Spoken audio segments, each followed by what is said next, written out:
Hi, good evening, everyone. Welcome to Virtual Thursday's Dire Literary Series. And today my guest is Josh Barkan. And Josh has a wonderful new book. You might see it over my shoulder here. And let me tell you a little bit about him. And I just do all this kabutzing before, and I don't have Josh's bio ready, but there is Josh, and he was born in Santa Monica, California. And I'm really gonna. All right, look at this. It's all highlighted, so this is wonderful. Josh has some wonderful award-winning books of short stories. There's Before Hiroshima. There's Mexico. He has won the National Endowment for the Arts, awarded him a literary fellowship for the book, selected as Amazon Top 100 Kindle pick. His writing has appeared in Esquire. He's contributed to the Boston Book Review, Glimmer Train magazine. It's awarded 3 of his stories in their fiction opens. The story of the kidnapping was named winner of the Lightship International Short Story Prize, judged by Tessie Hadley. These stories form part of the collection Mexico, awarded runner-up for the Juniper Prize for fiction, and runner-up for the Grace Paley Prize for short fiction. As you can see, you want to find out more about Josh, go to joshbarkan.com, but as you can see, there's a whole lot of wonderful awards and fellowships that Josh has accomplished in his writing, and I've read his short stories book and his new one, so I'm really looking forward to hearing Josh read and asking him some questions. Thank you all for coming out tonight on this winter evening. I'm going to read a little bit from this new memoir that Tim was just mentioning called Wonder Travels. This is a memoir that starts in 2008, when after being married for 15 years, I discovered that my wife had been having an affair. And she had gone on a trip for 6 months around the world in 2008. The trip started in Turkey, and she was in Syria, Israel, Jordan, India, and then back to Spain. And then towards the end of her trip, she went to Morocco. She traveled extensively around Morocco, and she ended up on the beach in Mirleft, where she met a man who I call Muhammad, and had a relationship with Muhammad, came back to New York City, where I was living, where we both had been living. And I could tell something was different, something was off, but I had no idea that it had been this relationship. And a couple months after she came back to New York City, she said that she was going to go to Spain, where she was from. She was a Spanish national, is a Spanish national. I call her Luciana in the book. And she said that she was going to go to Madrid to see her sister have her new baby. And this seemed strange only because she had 16 other nieces and nephews, and she had never gone back to see any of them born in Spain. She went back to Spain, to Madrid. And only a couple days after being in Madrid, she said that she was going to go to Ibiza, the island of Ibiza, which, if any of you know, Ibiza is an island in the Mediterranean that is really a party island. It's where you go to pretty much just listen to techno, go clubbing, etc. And over the next 3 weeks, more and more, I started having no communication. And for 12 days, there was complete cutoff of communication. I became more and more concerned. And at some point, a couple of friends told me that she'd had this relationship with Muhammad, and that she was actually in Morocco back with him for a second time. And so the section that I'm going to read to you now is just the day or so after I found out this information from these friends. Her few prized possessions from her childhood are in that box. There are boxes of letters in there from the little correspondence she's been able to keep. When she came to the US, she wrote letters regularly to her family back in Spain, but they rarely replied. And there's some love letters in there, letters which tell her that I have always been suspicious of romantics who write their names on the beach, who send each other flowers, but that this is how I feel about her, that I love her completely and unconditionally. There's another letter from 4 years before where I tell her I know there are things I would like to keep improving to continue to be a better husband, but that I feel this has been the best year of our lives together, that she is realizing her dreams of being in the magazine world, and that I love her. There are boxes of photos from our trips on the shores of Maine and New Brunswick and Grand Manan, where we regularly go camping, and from the bottom of the Grand Canyon in the middle of winter, from China, Burma, Cambodia, Thailand, and Spain, and photos of us celebrating an after-marriage party in Spain 2 years after we eloped, in which my two grandmothers and uncles and aunt and parents flew to Spain for the small get-together of 40, just her immediate family and a few of her friends. What am I supposed to do with these photos? I can't look through them all. It's too unbearable, and I put them back. She will return soon if she comes home and I don't feel safe. I gather my financial records together and leave a box with my neighbors. I take my grandfather's old, somewhat broken Rolex and a copy of all the computer files on our desktop, and I take all the belongings in our safety deposit box, which are mine, and I get a new safety deposit box. It's crazy, I know. What could she possibly do to me? But it doesn't feel crazy. It feels prudent, smart. I've been told by two friends to protect myself. I've been lied to, and I feel I know nothing about what she values anymore. An affair, the way she is disrespecting us, shatters the myth we share the same values. An affair is something I have told myself in the past I would never do. When she was on her long 6-month trip, I saw a beautiful woman on the subway platform, and it was the middle of winter, and my wife had been gone on her trip for 4 months at the time, and I was lonely, and I thought about that woman on the platform, imagining a relationship with her. But I knew I would never act on that impulse out of respect for us. And when a couple weeks later I saw her again and felt the same impulse, I still didn't act on it, even though two strangers rarely meet again in the subway of New York. What do we share anymore after she has lied and gone back to Morocco? Once, meeting him on her trip, I can understand a moment of impulse, of human frailty, even if she was with him for 5 nights. But after she has created a whole complicated lie, claiming she's in Ibiza when she has really gone back to see him, this is not a moment. This is premeditated. This is willful. And if she is under his sway, enamored by him, who knows where things are headed? The night before she's supposed to come back, I meet with her friend downstairs who she's installed in the building, who has left her husband after 28 years.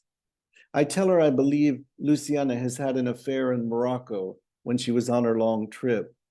I say nothing about Ibiza and the present. I tell her this, and I see her begin to tear up. I tell her this because I suspect she's in contact with my wife in Morocco, and at this point I don't mind if word leaks back to her I know what's up, because I just want her to come home so we can talk. I tell her I don't know how I'll respond when my wife comes home, but that I hope to respond calmly. I tell her I've been thinking a lot about Gandhi, about how the best way to respond to someone is with nonviolence, for only they can judge themselves if they are to absorb what they have done. She tells me she's seen a pop psychology show on TV in which the host suggests in a time of confrontation, one can choose to do nothing. Not doing anything is a choice. She's clearly suggesting I should not act violently when she comes home. Another friend who I have met for coffee, the screenplay writer with the apartment where we had the coming home party for Luciana after her trip, asked me if I feel like hitting her when she comes home or acting violently. I tell him no. I tell him I don't believe in that kind of violence. I tell him we've never screamed at each other or fought physically before. The day before she comes home, I call her mother in Spain to ask if she's returned from Ibiza to Madrid. Her mother says she thinks she has and that she's staying with one of her siblings.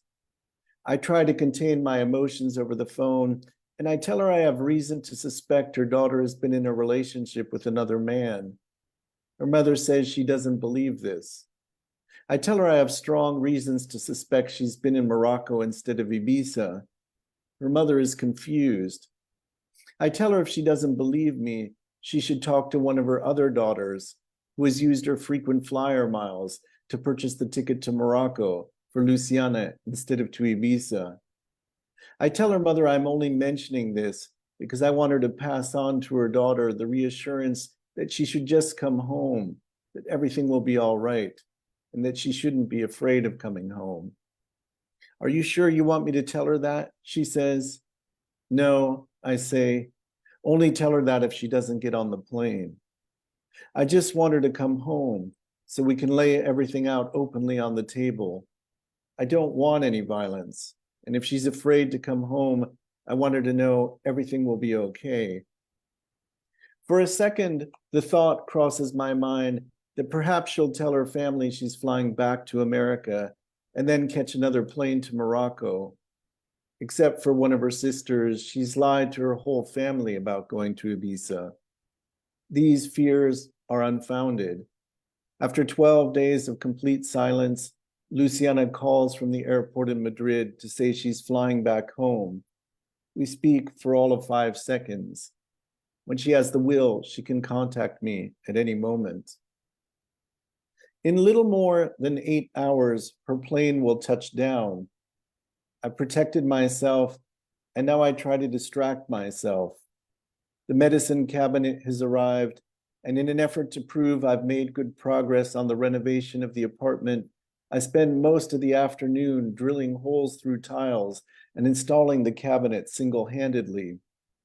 I also install it because I don't want a big mirrored piece of glass lying on the floor at such a delicate and potentially violent time when she returns. I want the apartment to be clean. I want it to be nice and calm. I want to look good to impress her. It's a hot, humid day in New York, July 22nd, and once the medicine cabinet is up, I see I'm sweating hard from the work, and in anticipation of her arrival, a zit has come out. By now, she's probably arrived at the airport. I don't know how she'll be coming from JFK, whether she'll take the train as usual or take a cab, so I have no way of knowing exactly when she'll get home. I know her plane has arrived because I've looked up the landing online. I don't want to miss her when she comes in the door, but I need to do something about this zit. So I run up the street to a pharmacy to buy some Neutrogena pore cleanser. The turquoise cleanser looks beautiful in the new cabinet, which we will not share together, with mirrors reflecting the liquid from all sides. I clean my face. I put on an iron button-down shirt, which I know she'll like, with my best pair of fashionable jeans. I take a perfumed candle, which she's bought, and then I know she likes, and I light it and put it on the coffee table. The smell of sweet incense burns slowly into the night air as the sun goes down. I leave off the lights in the small dining room so the mood is calm and not too bright. I leave on only a lamp and the candle in the living room, by the couch where I wait for her, seated with my legs on the table. I've turned up the stereo loud, and I play a CD by Goldfrapp over and over. The driving beat of electronic sound, the high yet calm voice, the underlying powerful bass, the melancholy twinge to the entire album sedates, numbs, mirrors my mood and comforts me. I'm here, but I am in space. I'm present and waiting in this apartment, but I'm thinking over the trajectory of our past. I'm thinking about us in Spain and trips far away. And then I notice the bumpy metal texture of the coffee tabletop and the flicker of the flame in the glass candle holder. I fixate on these textures, these smells of incense, these surfaces, the nothingness of a moment, the feeling of emptiness of her expected arrival. What more is there to say except to play the funeral dirge, the end of our marriage? She comes in later than I expect. Her plane has arrived more than 2 hours ago, and even with immigration, she should have already been here. The music is loud. I don't move from my position.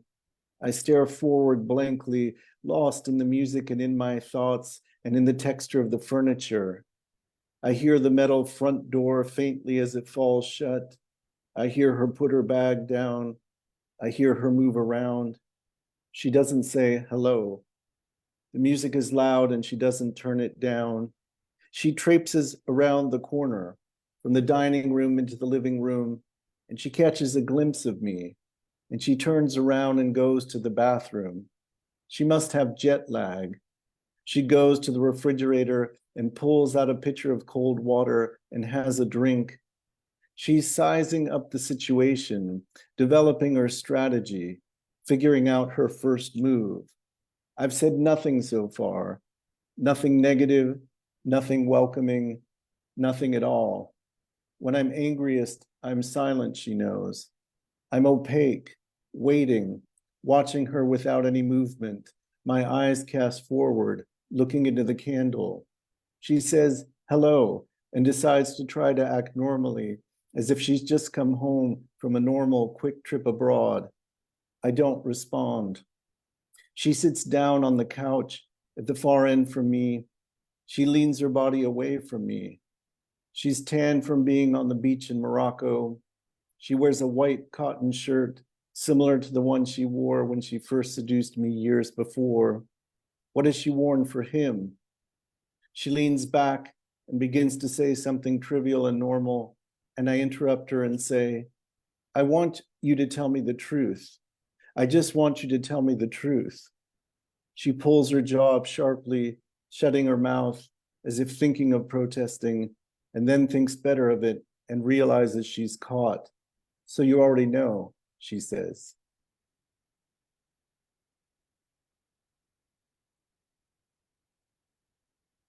Wow, Josh, that's an amazing piece of writing and it's a difficult story to tell. And I think we're going to kind of head in that direction a little bit. So, what you didn't say in the introduction of your book for people that don't know your book is you end up doing a lot of traveling yourself.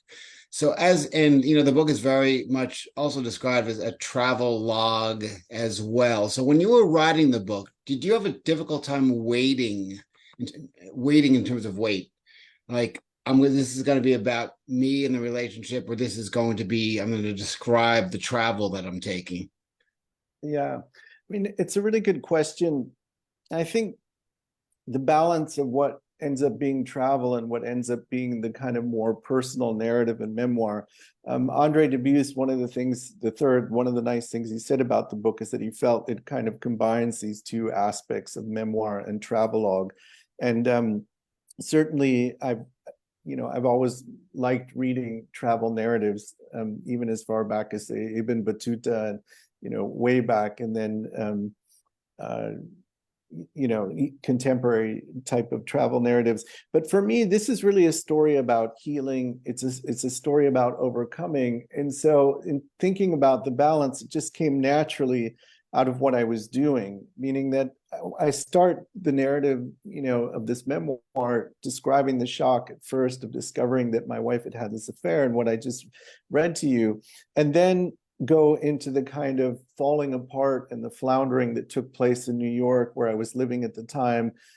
This first being very alone, finding it very difficult to connect with other people, either emotionally or certainly in any way kind of romantically. And then after this kind of period of stasis in a way, despite kind of a proto trying to get out and to find some life again and to build myself up again, that's when I began the travels. And initially the travels are kind of small. It's the travel to El Paso, Texas, where this friend of mine had invited me to come. I didn't know him well at the time, but it seemed like a good idea to get as far away from New York City as I could.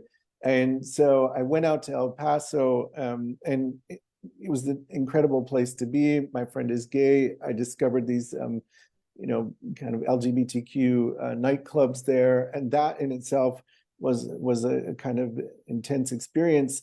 But one of the things I also discovered is that my friend was having some difficulties with alcohol at the time. And so it wasn't going to be a place where I could heal at that time because he was working on his own problems that he was going through.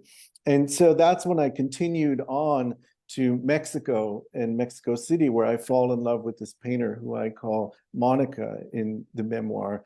And then just to kind of speed forward, just to give a sense, because to answer your questions, people have to know where I travel first. And then there's, all sorts of experiences in Mexico, going to Oaxaca, experiencing the Dia de Muertos there, the whole kind of the clothes that people wear, the costumes, the kind of festivity that takes place there, almost Mardi Gras type, and going up into the high Sierras in San Jose del Pacifico and on down to the coast of Oaxaca. And then after exploring Mexico quite a bit, on back to Spain, where I have an encounter with my mother-in-law, and then finally on to Morocco, where I won't say what happens because I think it's important, just kind of the mystery of it all. But I will say there was kind of, in a sense, a quest to meet Muhammad, and then on to Italy with a month in Rome, and then France. So in terms of the balance of the story, it always struck me.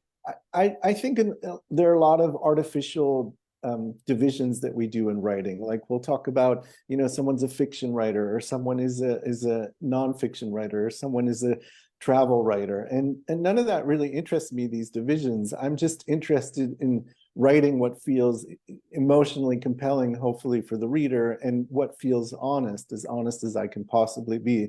So the balance that kind of comes out ends up being the balance just of letting myself follow my instinct, letting myself travel to certain places as it felt like it would be a healing thing for me. And using the book in a sense as a vehicle. I started out with the really ridiculous title in this book where I just called it, it completely trite, title work in progress, where I just called it Happiness, right? Which would be, kind of a goofy title, but a laudable goal, right? Something that I wanted and was searching for. And the book gave me a chance then through travel to do that thing which I had always loved, because I had grown up living quite a bit abroad in, Paris and India and Japan and other places like that, and let me kind of tap back into those things that I knew did create quite a bit of happiness for me. So in this case, like travel was kind of like a superpower for you. Yeah, I don't know that's a nice way of thinking of it and putting it. I don't think of it as a superpower, but just kind of, it's certainly something that I don't think of as daunting or scary. I think a lot of people who maybe have traveled less view the kind of differences that they're going to encounter as challenges or something to overcome. And for me, I view it very much the opposite. It's all those differences are precisely what I like to throw myself into and to experience. And that kind of openness, then I think hopefully what it did is it began to give me, because I had some familiarity with travel, it helped me in other ways. Like it helped me start to become more and more in the present, to live in the present. And I think one of the difficult things that many people might face when they go through some kind of a stark change, say whether it's in romantic relationships or if they have a family member who dies, who they've had many years with, but especially when you have a long romantic, whether it's been married or just a partnership, it's what do you do with all those years when that relationship ends? And so, there's a sense in which the past becomes kind of cut off, and there's a sense in which, especially if it ends in a kind of a very painful, stark way, as it did for me, then there can be a sense of kind of just looking back and wondering, rather than living in the present. And, even though it may be a cliche when we say you need to live in the present, it's one thing to say it, it's another to find the way to really begin to do it. And for me, traveling, letting myself, be with this painter, Monica, who I met and fell in love with, experiencing Mexico, she's a Mexican national, and, letting myself experience all sorts of amazing things in Mexico that put me in the present, like her cousin who lived in Oaxaca. He's someone who had designed his own house up above Oaxaca. It was very ecological, trapping rain on the roof of this. He literally built the whole thing with his hands and designed it. And when I was with him, I would hike up in the mountains above the city of Oaxaca, and he would point out things to me. I'd be going with his dogs, and he'd be pointing out things to me like, look at these mushrooms, look at the snakes, look at these kinds of things And all of those kinds of things rooted me in the present then. So traveling became, if not a superpower, it's like a vehicle for really beginning to live more and more in the present, which was quite healing for me. Great answer. Tom Parada, who loved your book, said reading the book at times is uncomfortable. When you were presenting this book to the public, do you feel that vulnerability or any discomfort yourself? Yeah, I think I felt it more in the writing of the book. I mean, it is a very, very honest book. One of the things I've tried to do in the narrative is, for example, I think it's vital if we're going to tell a story like this, that it not be a memoir of, say, blame, that it not be something in which, it's just, oh, look at the way that my wife Luciana had this affair. At the end of a relationship is always something in which two people are involved.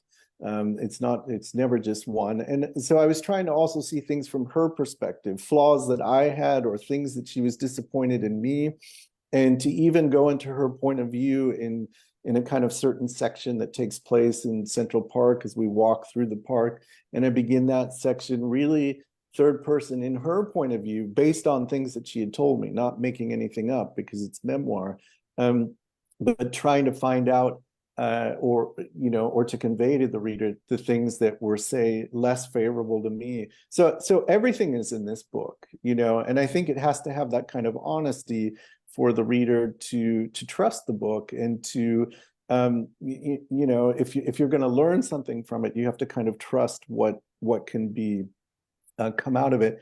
And so in that way, I feel that, but now when I read it, I mean, in part, these events were quite a bit ago, 2008, and it kind of ended in 2011. But it's precisely the things that might feel embarrassing that I feel must be on the page, because what I really want to do is break down some stereotypes. One stereotype being that really, we tend to read narratives, or almost exclusively, of situations where men have had an affair and they've left the woman. And I think that, the problem with that is it's not reality. I mean, in reality, about 40% of all kind of affairs take place by women. And so but if your whole goal is to say, protect yourself as a man and say, well, if I'm going to say, well, I seem diminished somehow if my wife has had an affair, then we can't enter that territory. So I want to open up some space in this memoir, not only for that this happens broadly, but also in all ways in the text, to kind of allow us the things that are embarrassing are exactly what make us very human. Yeah, you said the book, it happened in 2008 and 2011, and here is 2023, the book comes out. When did you conceive that this was going to be a book between then and now? And did you write any of it in real time? Yeah, I wrote an awful lot of it in real time. And I'm sure your question even comes out of that feeling, Tim, because, a lot of people have said to me, look, there's so much detail in this book. How could you remember it? And part of it is that I started writing the memoir only 9 months after that initial section that I read to you. That is the moment of discovering that this affair had taken place. And by that time, although I had lived 9 months of what I was writing about, that is this period of kind of flailing in New York City and making the migration out to El Paso, but I hadn't lived anything more. And so I began this memoir having only lived 9 months of, say, what is about 2.5 years that I'm writing about. And the standard kind of way of approaching a memoir narrative is to write about it quite a few years afterwards, in which, for one, because then the whole kind of, this is the whole story of what happened to me, and you have that clarity. And also because then supposedly you can have the wisdom of knowing what's important and what's less important, and maintaining the interest of the reader that way.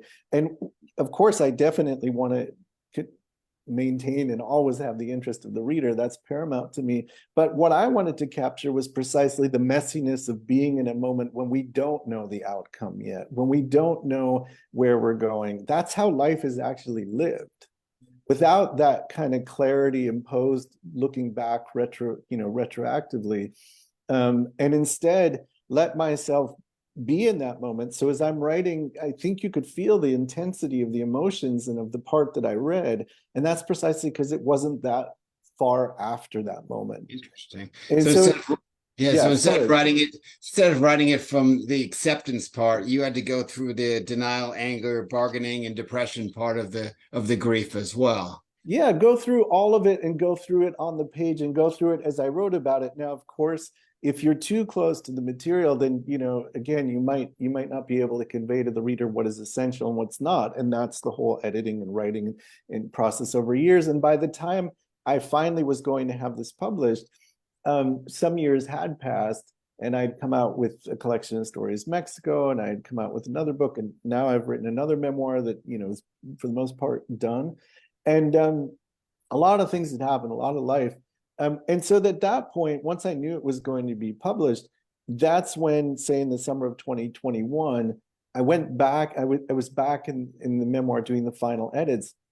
And that's when I could add some sections that kind of allow you to have that telescoped understanding, because I had learned a lot over the years as well. And so I could, some of those crucial understandings that I had come to about why Luciana and I had gone separate ways, then I could have that in there, say, you know, in the later sections of the book. But hopefully, primarily just maintaining the thrill of traveling. And as you say, all the stages that you were giving. Yeah, great comment about how you use craft in your memoir.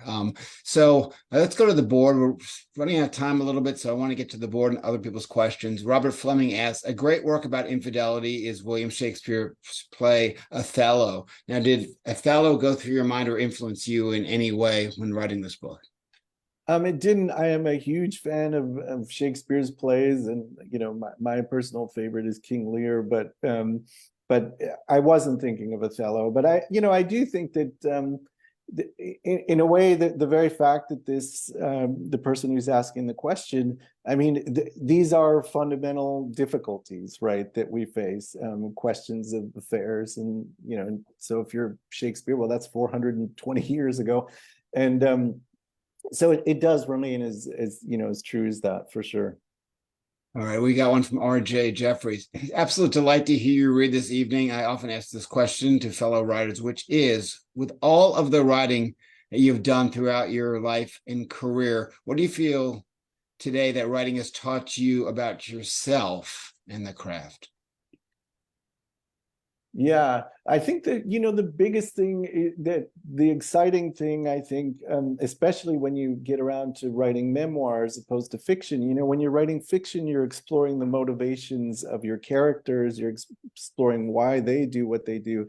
And when you turn to memoirs, suddenly you're looking at your own motivations and why you do what you do. And of course, so one of the most, I think, exciting things is just realizing how complex we are, and just as with, you know, our characters. And when I began writing, I mean, I started writing seriously in terms of fiction when I was 19 and writing a draft of a novel, and I didn't understand then that the project over time was going to be becoming, in a way, a psychologist beyond the craft, and that, you know, most of what you would be doing as a writer, a literary writer of this sort, would be really trying to understand emotions and decisions, and you know, why we do what we do. And so to me, that has always been the most exciting part, and the interior consciousness.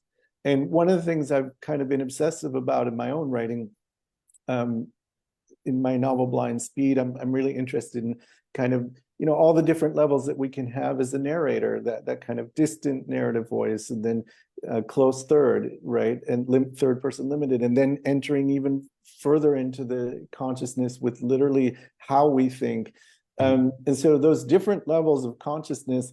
And so for me, and that I'm always interested in how we think, what we're thinking in point of fact, not the bullshit way that we pretend we think, but how we really think in a moment. And to me, it seems like that's why it's still worth writing literature as opposed to just making films or some other form of storytelling, is we're still the only way of telling stories that really allows that entry into the interior consciousness.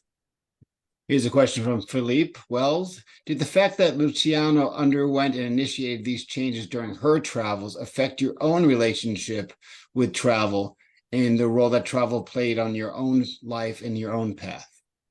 It's a really good question. I think, to some extent, we were traveling in some ways for similar reasons and in other ways for different reasons, meaning that when Luciana started her 6-month trip, she was really completely burned out. She'd been working solidly for 15 years. She'd come to the United States as an immigrant and didn't have the luxury to take anything longer than, say, a 2-3 week vacation per year. So that typical American thing where you cobble together using every single day that you possibly can to get your 3 weeks out of the year. And so she was completely burned out by the time she began her trip. And she was also facing that she was about to turn 40. So I think there was a kind of, to some extent, almost like a midlife crisis. And then I think realistically, there was also probably, dissatisfaction with me and with us and our relationship that propelled her into traveling. For me, it wasn't a midlife type thing, and it wasn't because of burnout. It was more this idea again of trying to tap into what would be rejuvenating. But this man who I knew, who was a very good concert pianist in New York City, who was in his 80s and quite wise in a way, he said to me, you can go wherever you want, but you're always going to be bringing your problems with you because you are the person who's having these kind of this problem. And so he was cautioning me, against this notion that you can just travel, that you can kind of run away from things or run into that kind of greater happiness. And of course, he's right. You do go with yourself. But it doesn't mean that you're going to experience yourself the same way everywhere, for one, which can be different through travel. And it doesn't mean that you're not always running away from something just because you're traveling. This is a long, I'm going to wrap it up. Final question from Tom Laughlin.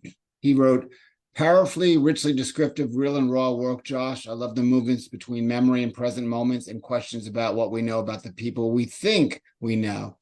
There is such a tension in this section with the potential for violence in this type of situation where there is deep love and then betrayal. I'm wondering how you felt about the expectations of others about your potential for violence and whether that tension related to violence was something you thought carefully about crafting. And what did you think? And what do you think that says about stereotypes of men and their emotional responses?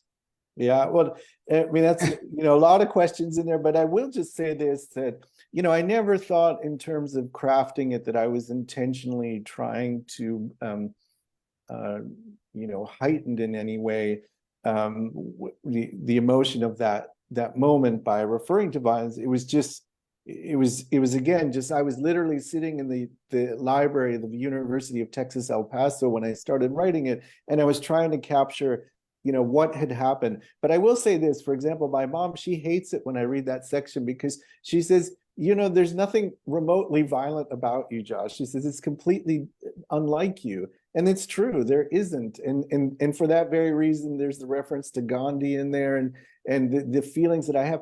But if I'm honest to the emotions that were happening at that moment, even though I'm someone who personally could never possibly engage in violence and would have no interest in that and wouldn't solve anything, if I clearly was trying to just capture the intensity of what I was feeling. And so that's why those kinds of things come into that section. The last part about masculinity, I don't know. I mean, I think it, in a way, when I think about it, that section kind of challenges, precisely because it is something that so clearly I wouldn't do.